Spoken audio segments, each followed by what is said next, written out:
For those who are given much, much is required. She knows people in every segment.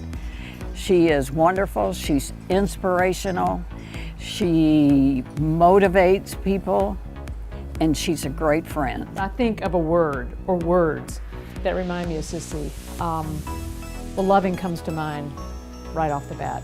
She's courageous, she's passionate, she's funny, she's brave, she is a connector. Cissy's heart is just so huge. She's always given back and always pulled women together to say, so what can I do for you? What does your organization need? You need something, she is there for you.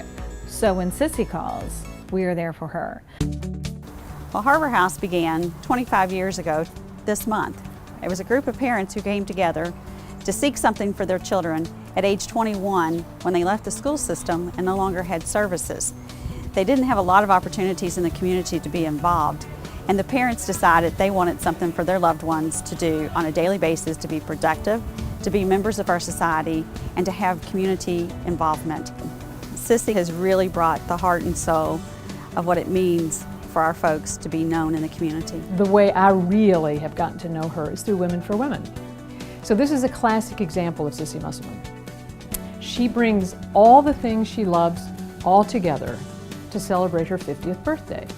And in those days, it was golf, people she loved, which included family and friends, and it included doing something wonderful for the community. So she did this huge event when she was 50, raised a lot of money, brought a lot of people together, and then before you know it, it's 25 years later, and we still have Women for Women. And since that time, she's raised, and the organization has raised millions of dollars.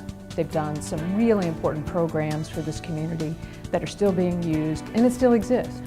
She taught me how to build a business, and when I was 21 and didn't know much about that, she taught me to value my worth as not only a young female and first-generation college graduate, but somebody who had some skills and just needed to be tested.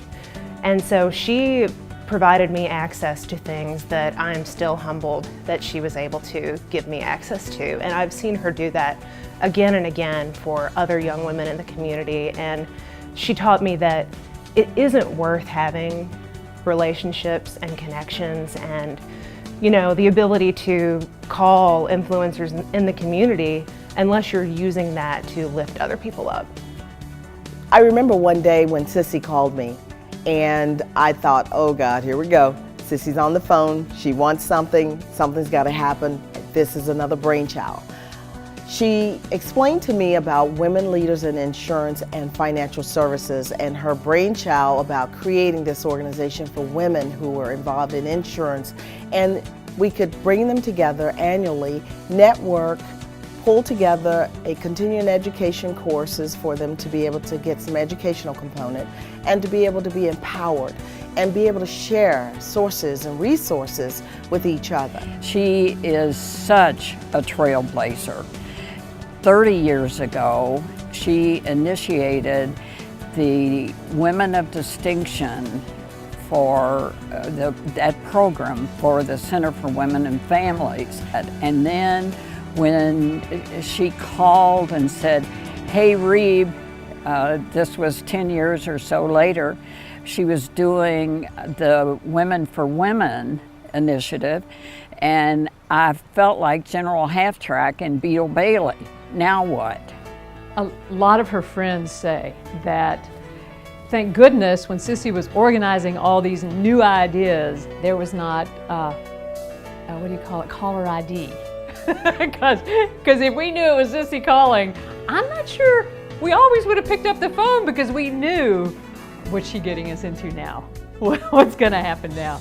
I will say that when I get an idea, I've got to share it. I mean, that's just it. And I will call them morning, noon, or night, and some really early mornings. I was raised in a family of love and happiness and great sense of humor. It came from the Irish side. And I will say that when my grandmother would teach me, she would wake up in the morning and the first thing she would say every morning And so I could hear it. First she'd rub my back to wake me up, and then she'd say, "Wonder what God's gonna do good today." And you know, she particularly liked to put signs up in the bathroom when I get up in the morning. Then you'd see, for those who are given much, much is required. And then I'd have to come back and read it to her and ask her what it meant, you know, as a little girl. But as I've grown up, it's embedded in my brain, and I think much is required.